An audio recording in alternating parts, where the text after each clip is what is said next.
por allá para la década del 70, hubo un hombre en Estados Unidos que fundó una organización tipo religiosa, pero sometió a las personas a una obediencia total, que inclusive, ok, que inclusive buscó, porque en Estados Unidos no le admitieron su forma, su organización, su control, que él buscó por aquí en Sudamérica, no recuerdo con exactitud, pero es al lado de Venezuela, uno de esos dos países pequeños que hay. Él buscó ahí refugio, creo que adquirió una propiedad y se trajo toda la gente. Cuando las autoridades de Estados Unidos lo detectaron nuevamente, vinieron a buscarlo y él llevó a la gente al autosuicidio, hizo tomar una bebida venenosa y murieron familias enteras, niños, fue terrible, terrible. Y Creo. hay que ser cuidadoso porque las sectas tienen eso, que buscan dominar la mente, controlan totalmente a la persona. Así que eso es bastante delicado. Pastor, entonces eso se puede, esos testigos de Jehová, entonces no se deberían, ¿cómo se llama? Denominar como una religión, porque para mí, yo lo poco que pude ver también de lo que usted nos pasó, ¿verdad? Del documental, es eso, pues que dominan muchísimo, como usted acaba de decir, la mente y acondicionan a la persona. Y eso no está en la palabra del Señor, no está eso, pues que tú tienes que acondicionar. Ahí está la palabra, tú la lees, le pides dirección y discernimiento al Señor y de acuerdo a la comunión con el Señor, entonces uno también se maneja en su vida diaria, pues. Pero no que te acondicionen, imagínese. Así es. Bueno, vamos a orar y encomendar este tiempo al Señor. Vi a Andrés. Andrés, si puedes orientarnos en una palabra de oración, le agradezco.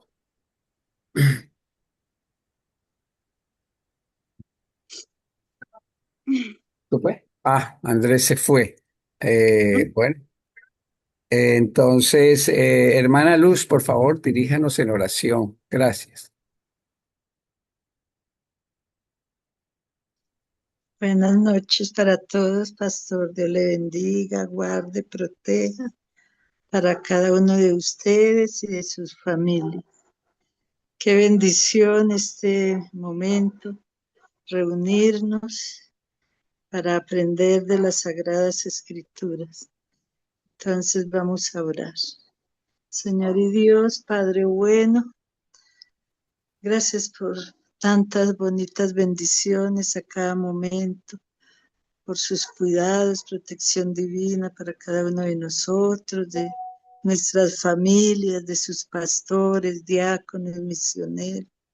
Gracias, Señor, porque tú los cuidas, los proteges, les bendices en sabiduría, en mucha protección divina. Gracias, Padre bueno, por esas grandes y ricas bendiciones. Gracias por ellos también, porque nos traen el alimento espiritual. Padre bueno, ayúdenos, Dios mío, abra nuestras mentes, nuestros corazones para aprender de ellas y también para aplicarlas a nuestras vidas y poderlas compartir con otras personas que no te conocen, Padre bueno. Gracias, Señor, por este momento que nos ha permitido reunirnos un grupo de sus hijos con corazones muy agradecidos. Gracias, Señor, por el pastor que nos trae la enseñanza de las eh, Sagradas Escrituras, Padre bueno, de las diferentes creencias, Señor, que hay en este mundo. Padre Santo, bendiga a cada persona, Señor, que están equivocados, Dios mío, que tú los estés guiando con su Espíritu Santo, Padre bueno, y asimismo con sabiduría para que ellos eh, sean dirigidos, Padre bueno, con la sana doctrina, Señor. Encomendamos la noche de descanso, este momento, Padre bueno, las peticiones de los hermanitos y hermanas que están pendientes, Señor, se las dejo en sus benditas manos para que tú nos estés proveyendo cada necesidad. Tú conoces cada corazón y que tú estés dando paz, tranquilidad, armonía en cada familia y asimismo con ese bonito privilegio que tenemos de que tú nos soluciona cualquier dificultad que tengamos. Las dejamos en sus benditas manos, en el nombre de nuestro amado y único suficiente Salvador, el Señor Jesucristo. Amén. Amén. Amén. Muchas gracias, hermana. Natacha, por favor, ¿cómo va eso de la tarea encomendada? Prepararlo el próximo tema.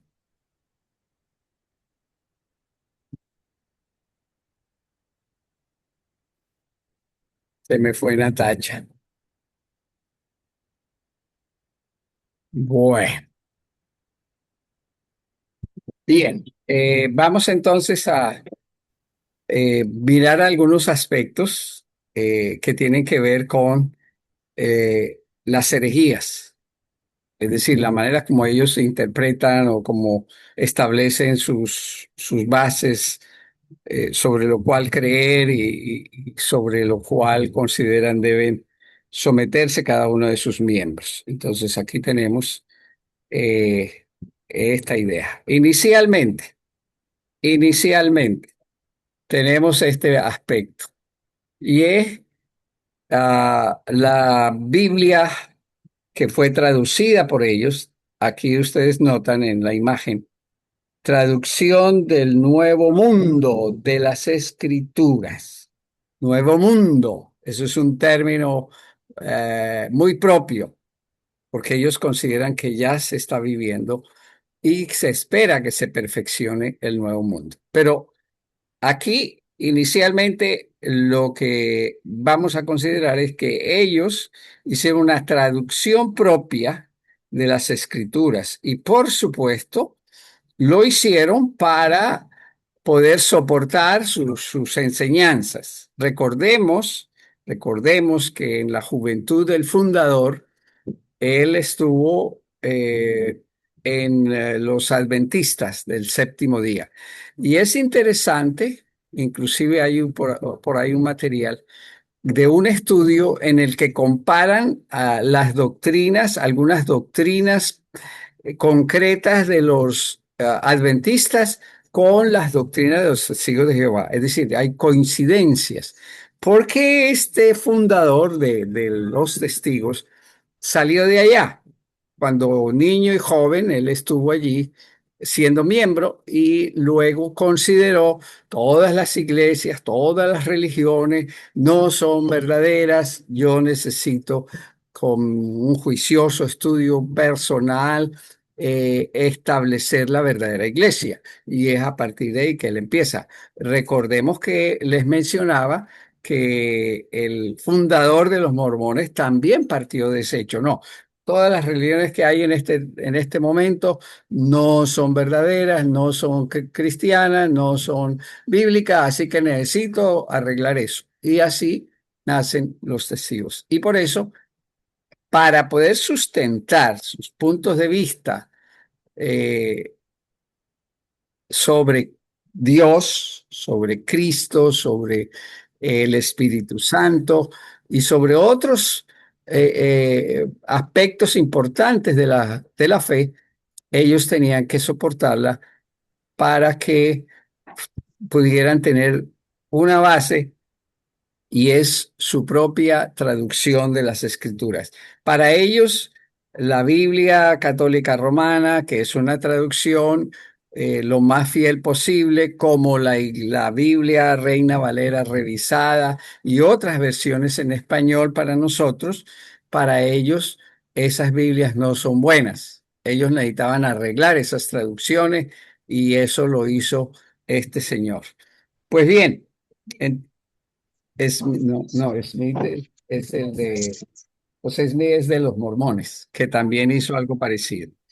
Bueno, entonces, luego de este proceso de la traducción del Nuevo Mundo de las Escrituras para sustentar su posición, dentro de los aspectos que ellos desarrollaron particularmente, fue cambiar algunas palabras o frases para poder, digamos, enseñar lo que ellos enseñan, contrario a lo que las escrituras correctamente traducidas dicen.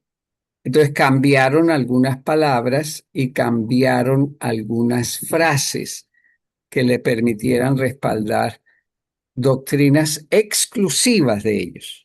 Entonces fue un trabajo para poder sustentar lo suyo.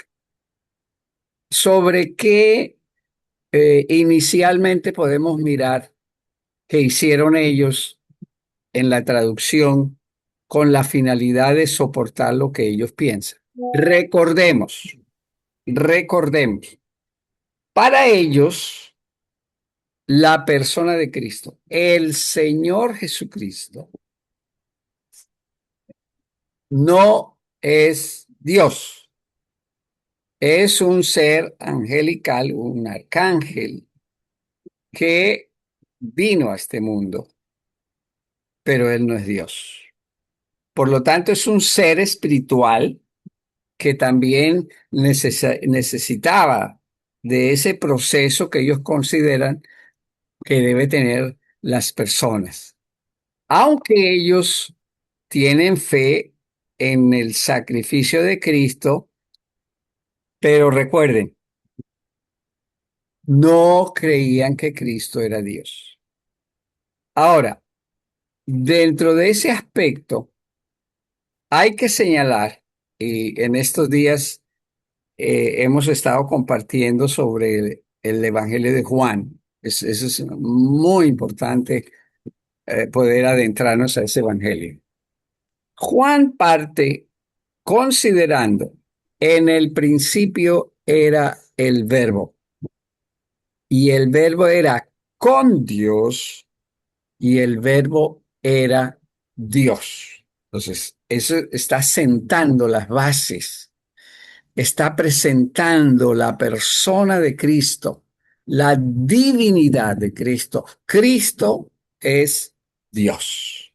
Entonces, uno de los términos que Juan presenta en su evangelio era que Cristo era con Dios y que Cristo era Dios. Es decir, había la comunión con el Padre, pero era Dios también. Entonces, eso es un factor muy importante de tener en consideración. ¿Cómo es que ellos cambian la situación? Justamente por la traducción que ellos hicieron de su texto bíblico. Entonces, ellos justificaban para defender su punto de vista que hay en ese texto hay unos artículos, hay un artículo definido él, es decir, que cuando ellos revisaban el texto, el artículo definido él en la traducción correcta no aparece. Entonces, como no aparece antes de la palabra Dios, antes de Teos, entonces ellos dicen en su conclusión que deben corregir esa parte. Y por eso, entonces, en su Biblia se lee un Dios, no que era Dios, sino un Dios y en minúscula, por varias razones, según ellos, gramaticales, pero que también es importante tener en cuenta La palabra teos en este capítulo, o sea, Juan, Evangelio de Juan, capítulo 1, en este capítulo en particular, la palabra teos eh, también omite el artículo en estos otros versículos, versículo 6, versículo 13 y versículo 18. Recuerde que partimos del versículo 1. En el principio era el verbo era con Dios y el verbo era Dios. Bien, para ellos no, eso está mal. No, no tiene el artículo el Dios. Entonces, era necesario que debía tener ese artículo, según ellos. Pero resulta, ahora ellos dicen que hay que mirar el contexto. Eso impresiona. Pero ellos no tuvieron en cuenta el contexto, porque el verso 6, el verso 13 y el verso 18, hubo un hombre enviado de Dios, el cual se llamaba Juan, enviado de Dios, no de el Dios, los cuales no son engendrados de sangre, ni de voluntad de carne, ni de voluntad de varón, sino de Dios. No está el artículo. Entonces ellos lo consideran, no está haciendo referencia a que Jesús sea Dios, pero el texto correctamente traducido del griego sí señala que Cristo era Dios. Verso 18, a Dios nadie le vio jamás. El unigénito Hijo que está en el seno del Padre, Él le ha dado a conocer. El Dios desconocido se da a conocer por el Dios Hijo que lo da a conocer. Entonces, esto es importante tener uh, en cuenta que sí hay un contexto que nos permite considerar que el verso 1 realmente presenta a nuestro Señor Jesús como Dios. Entonces, esto es argumentación que ellos tienen allí, aparte de que también tienen sus notas, no es avalado realmente por los eh, estudiosos serios de las Sagradas Escrituras en los idiomas originales. Así que eso es importante tener en cuenta. En el principio era el verbo y el verbo era con Dios y el verbo era Dios. Así que cuando el contexto lo requiere, los traductores pueden insertar un artículo indefinido delante del sustantivo en este tipo de construcción. Ahora, ¿requiere el contexto un artículo indefinido, expreso o implícito en Juan 1:1? Sí, porque el testimonio de la Biblia es que Jesús no es el Dios todopoderoso. Esa es la argumentación que ellos tienen. Y eso lo desarrollan en un folleto que se titula ¿Debe creerse en la Trinidad? Entonces ellos en ese folleto presentan toda esta argumentación para decir que Jesús no es el Dios Todopoderoso. Sí, ellos reparten y enseñan a través de ese folleto, traducido de su Biblia adulterada para ajustar ese punto de vista.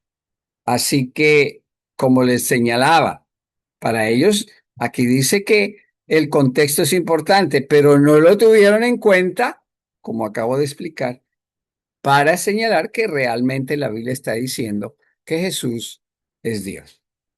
En el principio era el verbo era con Dios y el verbo era Dios. Ahora, nuestro Señor Jesucristo, registrado por el evangelista Juan, capítulo 8, verso 58, Jesús les está diciendo, particularmente recuerde que Jesús fue confrontado por las autoridades religiosas eh, de su tiempo, porque Jesús se presentaba como Dios. Inclusive, en este texto, Jesús está diciendo, de cierto os digo, ya le diste entrada. antes que Abraham fuese, yo soy. Y ese yo soy, tal cual, está registrado en Éxodo cuando Dios se le revela a Moisés eh, para llamarlo a cumplir la tarea de regresar a Egipto y sacar al pueblo de la esclavitud. Ese mismo texto que aparece en Éxodo, ese yo soy el que soy, es justamente el que traduce o el que plasma el evangelista Juan con ese yo soy el que soy. Debido a esa afirmación, dice que las autoridades y el pueblo, motivado por las autoridades, querían apedrear a Jesús porque era una blasfemia que un hombre como Jesús, que aparentemente era como cualquier otro hombre, afirmara que él era Dios. Entonces, Jesús dio testimonio aún a, a expensas de ser apedreado, lapidado, porque era una gran blasfemia para los judíos. Así que es importante que dentro de la sana doctrina nosotros entendemos desde el inicio del desarrollo de los principios de la vida cristiana, de la iglesia, de los apóstoles, ellos afirmaban esas verdades. Así que el testigo de Jehová rechaza la doctrina de la Trinidad revelada en las Sagradas Escrituras y por eso adulteran algunas apartes para sustentar su doctrina. Entonces, hay sustento no solamente en un texto, sino en muchos textos a lo largo de la Escritura. Génesis 1:1, en el principio creó Dios.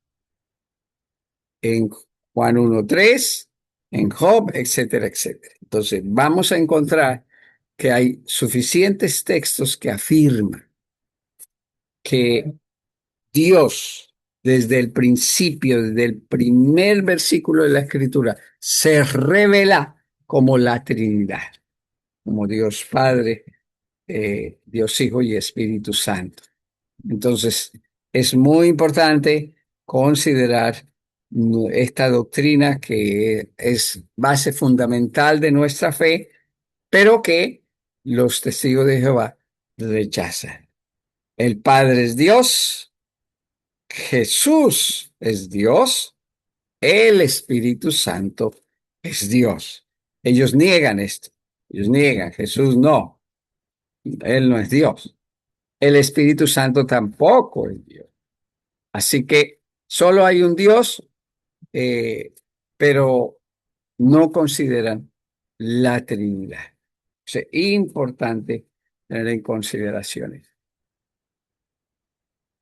Cuando ellos asumen el estudio y la enseñanza del Espíritu Santo, para ellos el Espíritu Santo no es divino y no es una persona.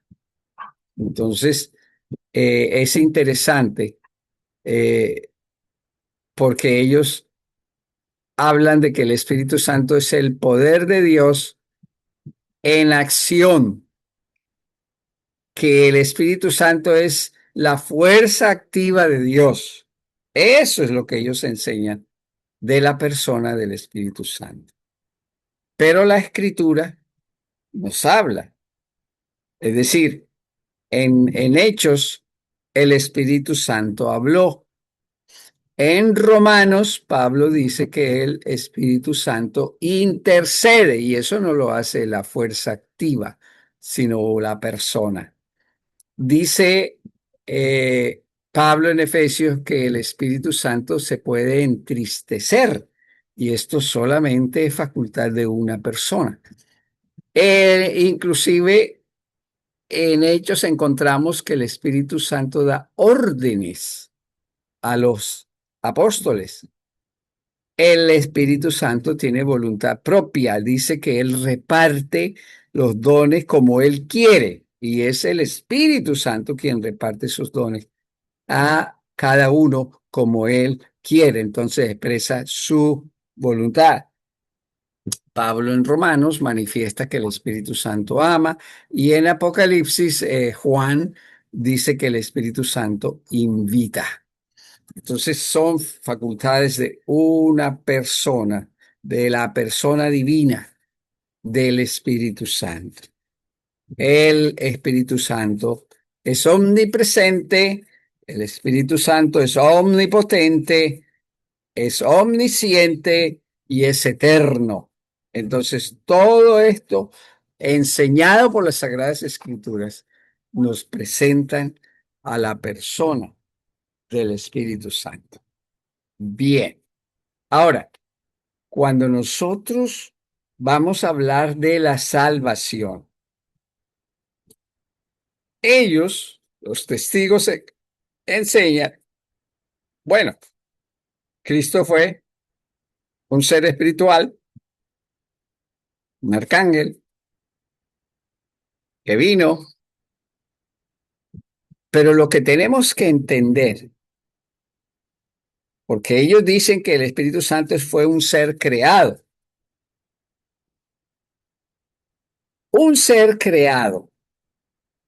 o arcángel, como ellos le dicen, no puede soportar la ira de Dios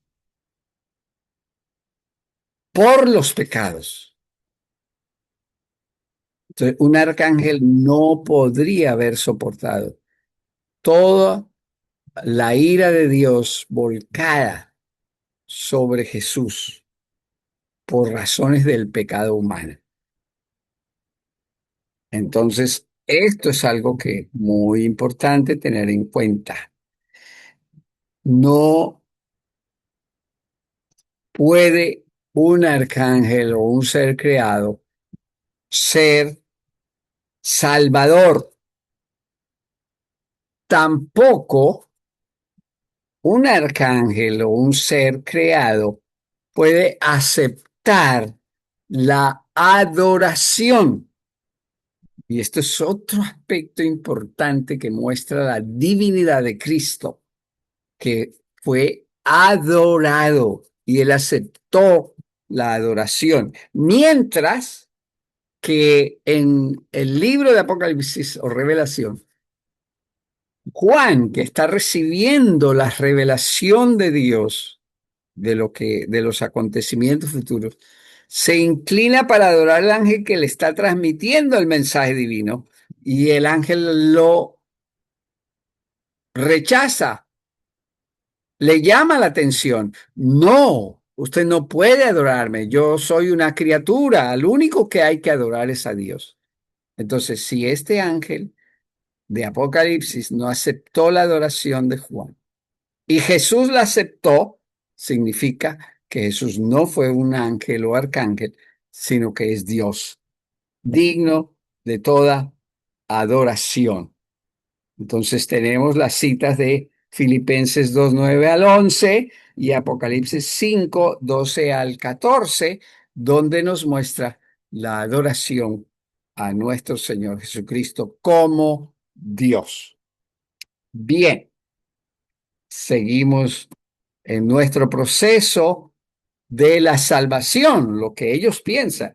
Aquí estamos cuestionando su punto doctrinal y por eso estamos explicando estos aspectos. Cristo es Dios, porque era la única manera que podía morir sufriendo todo el juicio divino, toda la ira divina sobre sí y dar la salvación. De otra manera no hubiera sido posible. Y ahora, entonces, ¿cómo es que ellos consideran que la persona puede ser salva? Están negando la divinidad de Jesús. Así que la salvación se va a obtener por guardar los mandamientos. Y ustedes saben perfectamente que en todo momento, en la doctrina de la salvación, por los apóstoles revelada y escrita, por las sagradas escrituras manifestadas, no se es salvo por guardar los mandamientos, porque nadie puede guardarlos. Estamos incapaces de hacerlo, tal como Dios lo ordenó. Es decir, cumplir los mandamientos en la forma en que Dios los estableció, ningún ser humano puede hacerlo. Solo Cristo pudo hacerlo. Él guardó todos los mandamientos del Padre. Entonces, inicialmente ellos consideran para salvarse hay que guardar los mandamientos. Claro, se puede creer en Cristo, pero no como Dios que murió en la cruz, muy bueno eso, pero hasta ahí llegó Cristo, no fue más allá. Y necesitamos alcanzar la salvación, entonces, guardando los mandamientos, hay que hacer obras. Hay que tener fe en el sacrificio que hizo Cristo, sí, claro, pero no es suficiente. Y hay que vivir a la altura de los requisitos que Dios establece. Entonces, aquí en resumen, lo que ellos están diciendo es que la salvación es por las obras, rechazando la verdad doctrinal que las Escrituras nos enseñan. Por gracia sois salvos, por medio de la fe. Y esto no de vosotros, pues es un don de Dios, es un regalo de Dios, es por gracia la salvación. Efesios 2, 8 al 10 y Romanos 6 son los textos que bueno, hay muchos más que nos ayudan a sustentar nuestra posición doctrinal en contra de lo que enseñan falsamente los testigos de Jehová. Ahora, ¿cómo es posible que esa cantidad de personas que ustedes ven que se dirigen al salón del reino, porque inclusive no dicen templo, no dicen culto, ellos usan otros términos como el lugar de reunión, salón del reino? Entonces, son aspectos, ellos desarrollan su propio vocabulario dentro de su organización. Entonces, para mantener esas falsas enseñanzas, por supuesto que debe mantenerse una rigurosa estructura jerárquica que permita que la gente se someta, que los consideren las cabezas mayores. Entonces, aquí tenemos eh, lo que constituye la autoridad de los testigos de Jehová. Son ellos los encargados de dar las directrices a nivel mundial. ¿Qué es lo que deben enseñar cada domingo? ¿Qué es lo que deben cantar en cada reunión? Todo eso, ¿qué es lo que deben creer los que se afilian a los testigos? Todo eso viene de este grupo de hombres considerados personas como el cuerpo gobernante.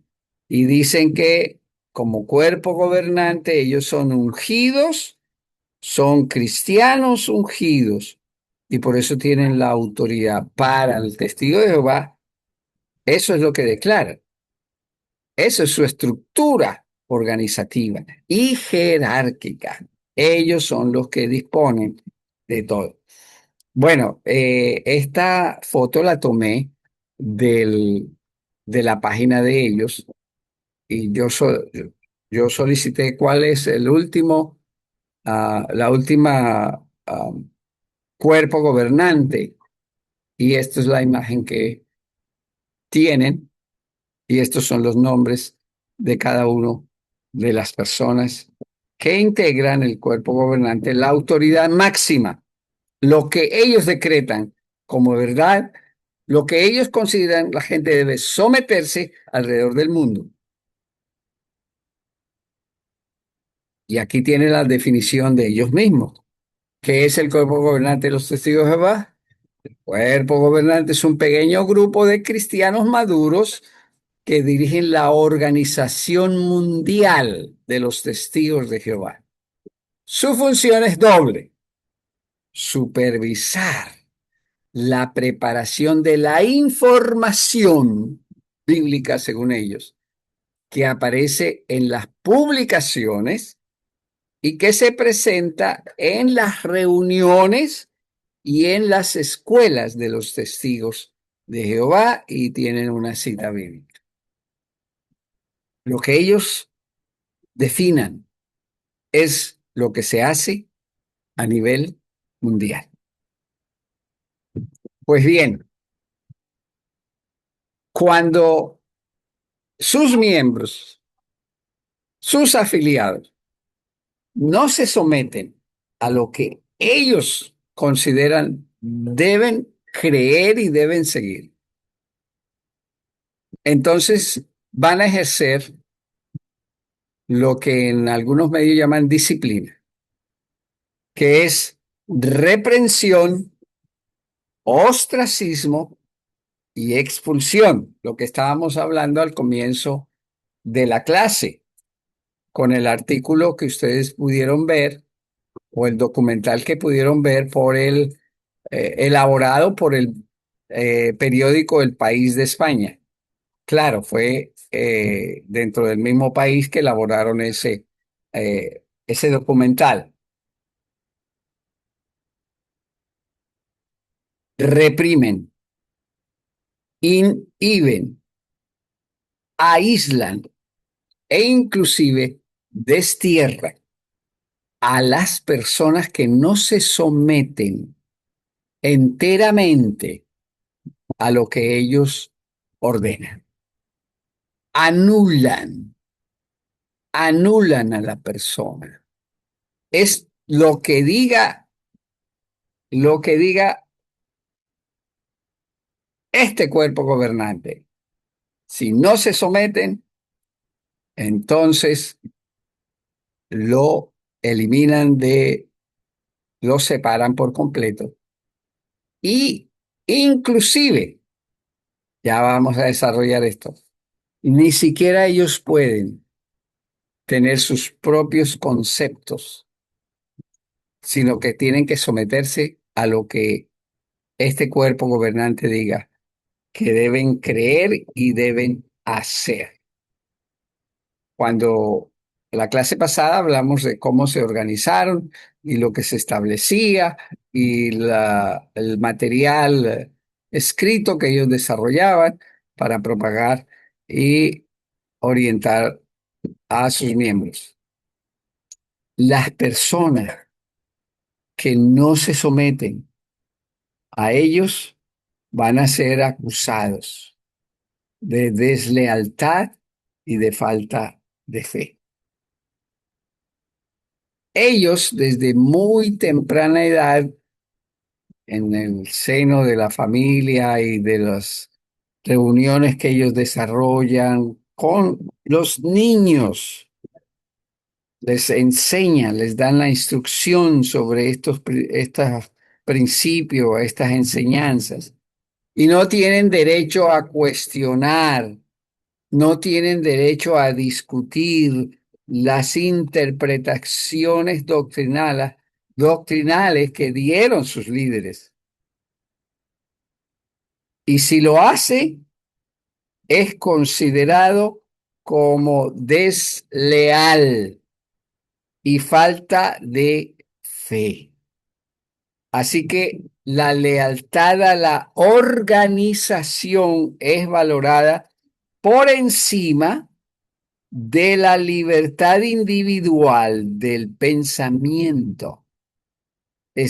Ellos ejercen un estricto control de la información sobre otros materiales, sobre otras religiones. No permiten que sus miembros siquiera indaguen, estudien, evalúen y tomen para sí lo que consideran.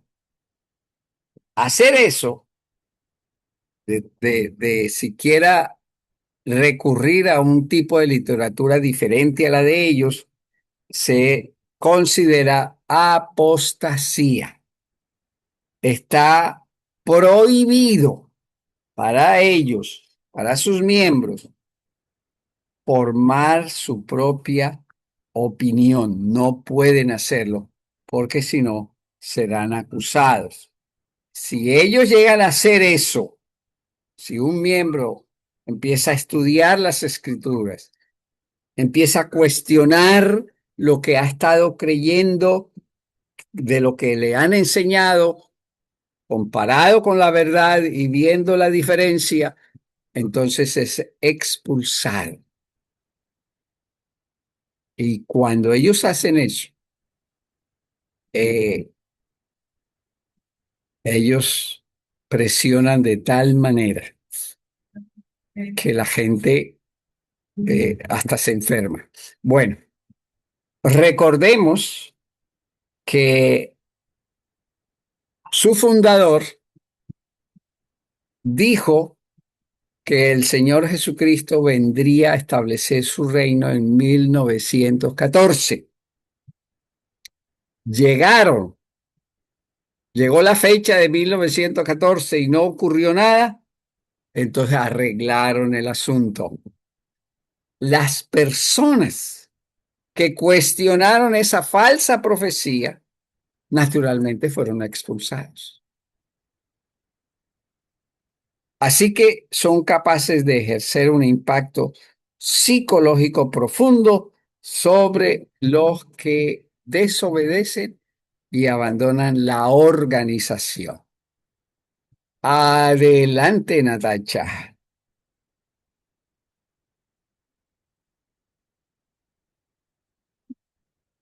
Natacha, usted levantó la mano. Adelante. Que tenía, Diga, Natacha. ya, es que creía que tenía el micrófono abierto, pastor. Estaba hablando como loca. Ya, ok. Perdóneme. No se preocupe. No, yo lo que en una ocasión no me he documentado, ellos hablaban de que solo son salvos los 144,000. Y entonces los otros, ¿para dónde se van? Si ellos hablan de que solo son salvos los 144,000. Buena pregunta. Natacha, una pregunta como respuesta. Cuando ustedes estuvieron estudiando con el profesor Alexander estos temas, él no hizo mención de esa interpretación de los testigos de Jehová de los 144,000. Él no explicó la referencia de ese número de los 144,000. Allá. Oh, Natacha. Él lo explicó con lo de, no de los testigos de Jehová. Yo recuerdo que creo que salió esa pregunta al aire, pero él enfatizó en lo que son los 144,000 y lo que la misión que van a cumplir y que son los 144,000 santos dedicados a Dios, etcétera.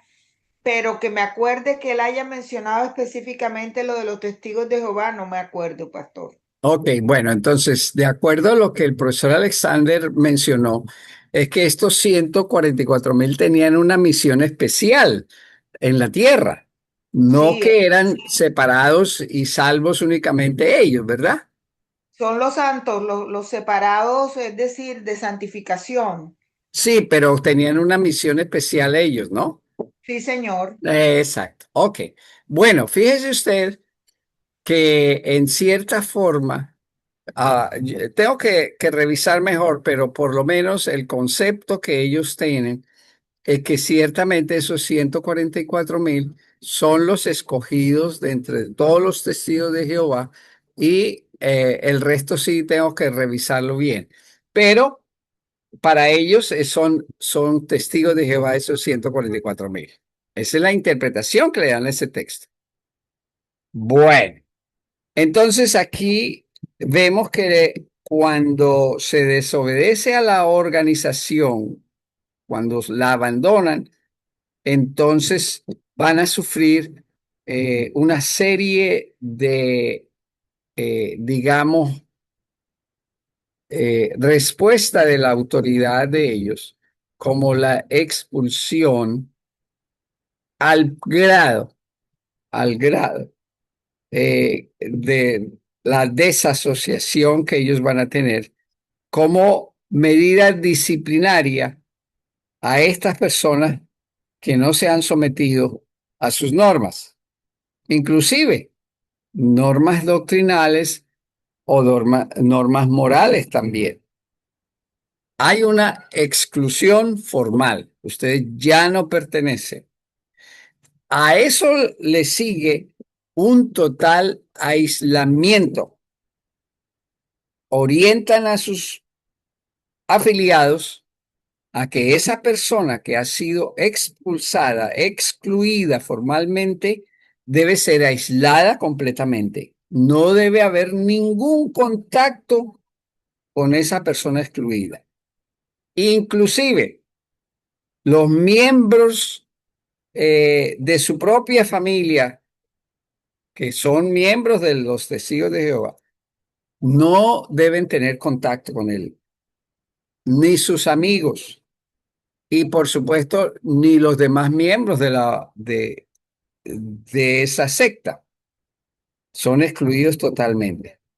Se les trata como personas invisibles, no existen, de tal manera que ejercen una presión terrible para que busquen reintegrarse nuevamente.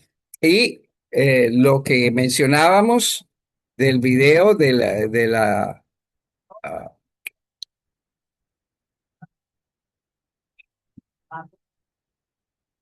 del documental, habla mucho de esto y recoge la impresión y el testimonio de personas que fueron miembros de los Testigos de Jehová y cómo sufrieron ese tipo de exclusión.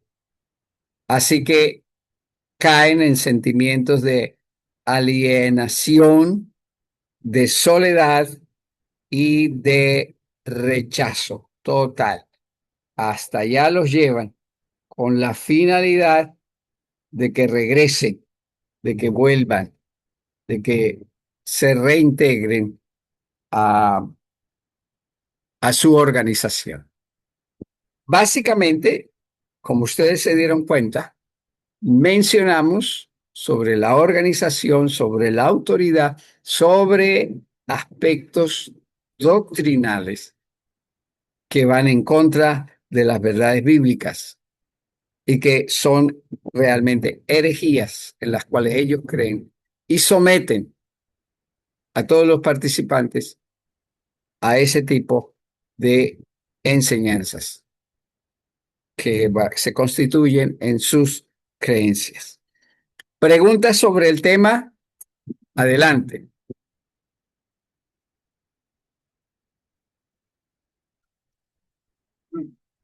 ¿Alguna observación, alguna aporte que nos ayude en el desarrollo de nuestro estudio? Buenas noches, pastor. Buenas noches.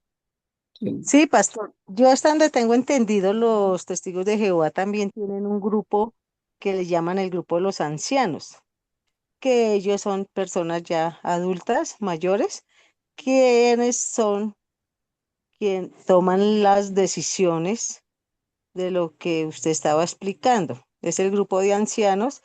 Yo tengo una inquilina en el primer piso que tiene en el local.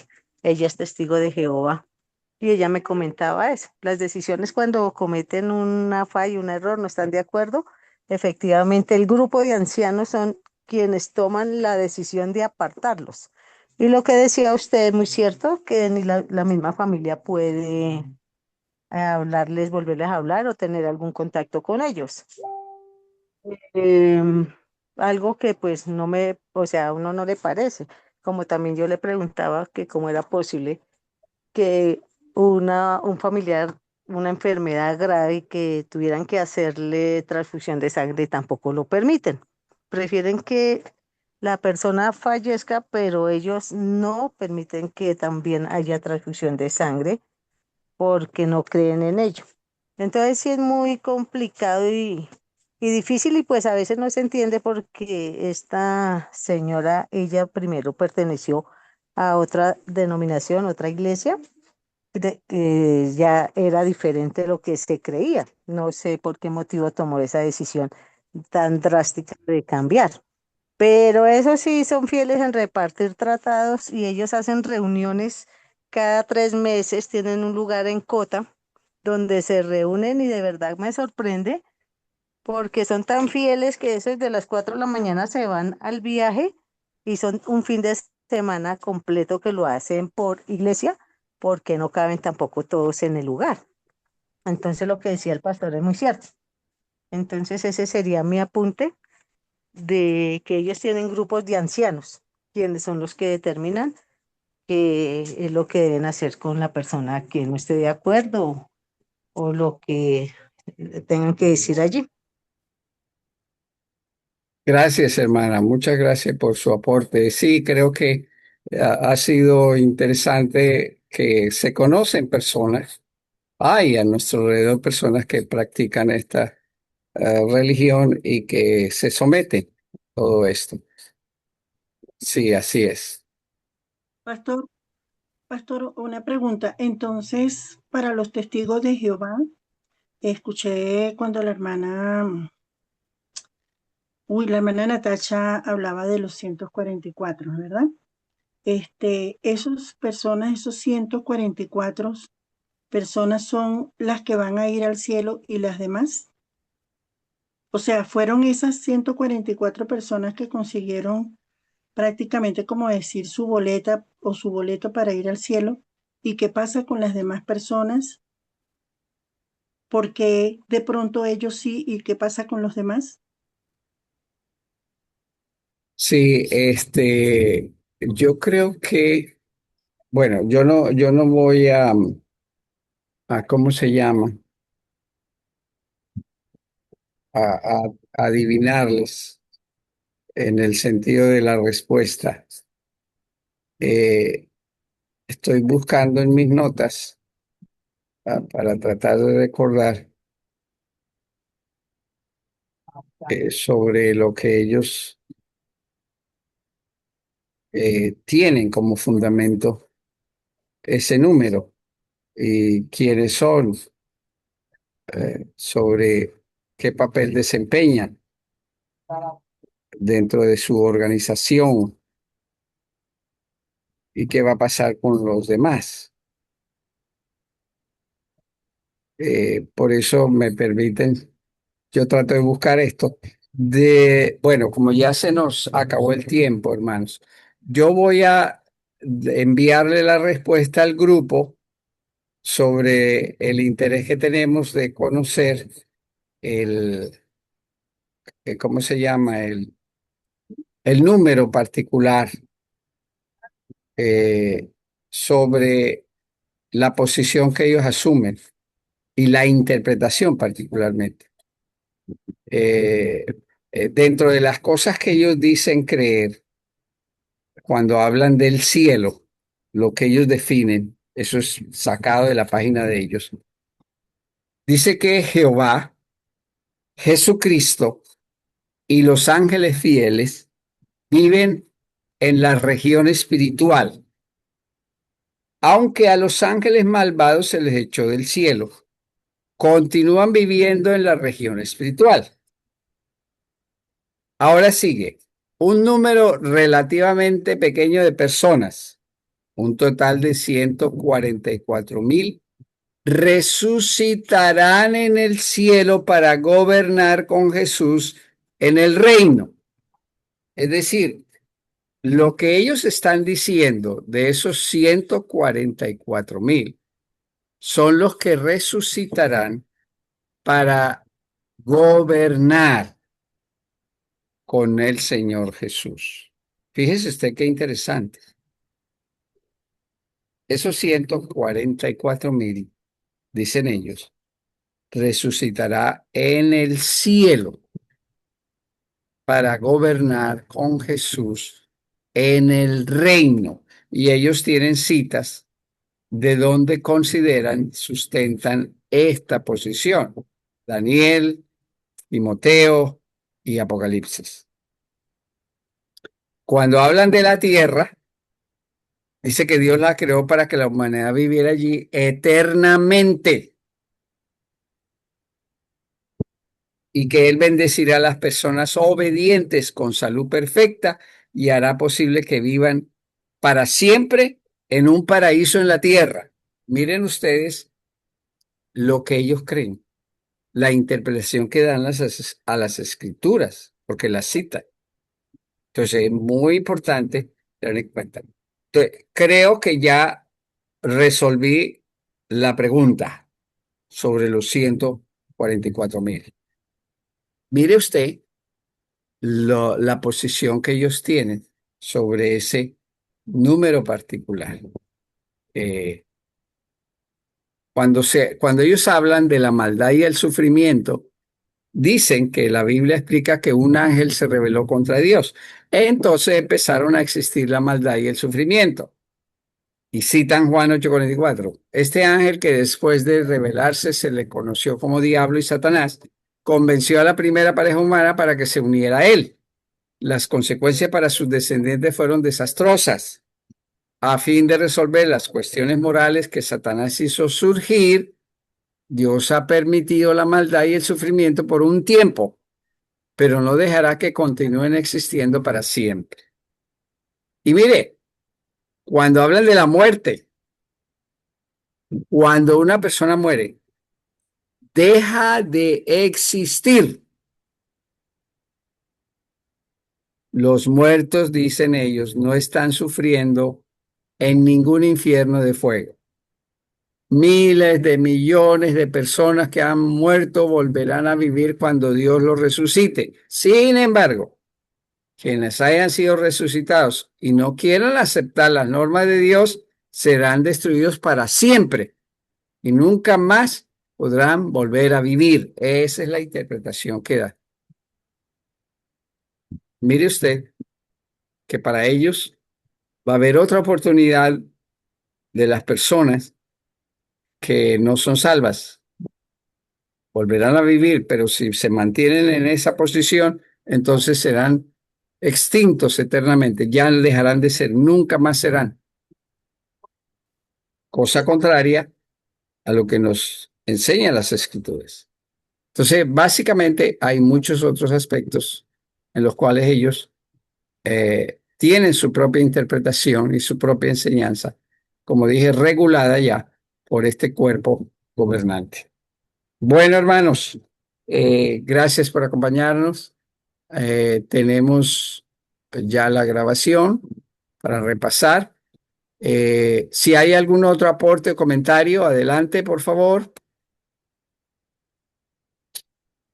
Bueno, Excelente su exposición, que es muy buena. Gracias.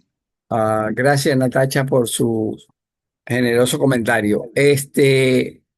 Ahora sí vuelvo a preguntar, ¿estamos listos para el el lunes para mirar la logia, los masones? Bueno, si quiere, se lo mando para que usted me lo autorice. Ya yo lo tengo listo, está impreso. Le agradezco, Natacha. Muchas gracias. Entonces se Entonces, lo mando, se sí, lo por mando favor. mañana temprano para que usted me lo revise y Bueno, muy bien. me diga si eso está suficiente o si hay que investigar más o si le quito algo, no sé, lo que usted Bueno, diga. gracias, sí. Lo recibo entonces, ¿oyó? Bueno, Bueno, hermanos, muchas gracias. Buenas noches, que descansen y sigamos mirando la verdad de la Escritura, que es lo más importante. Que descansen, hermanos. Buenas noches, pastor y hermanos. El Señor les bendiga. Feliz noche. Gracias, pastor. Gracias, feliz noche, que estén bien.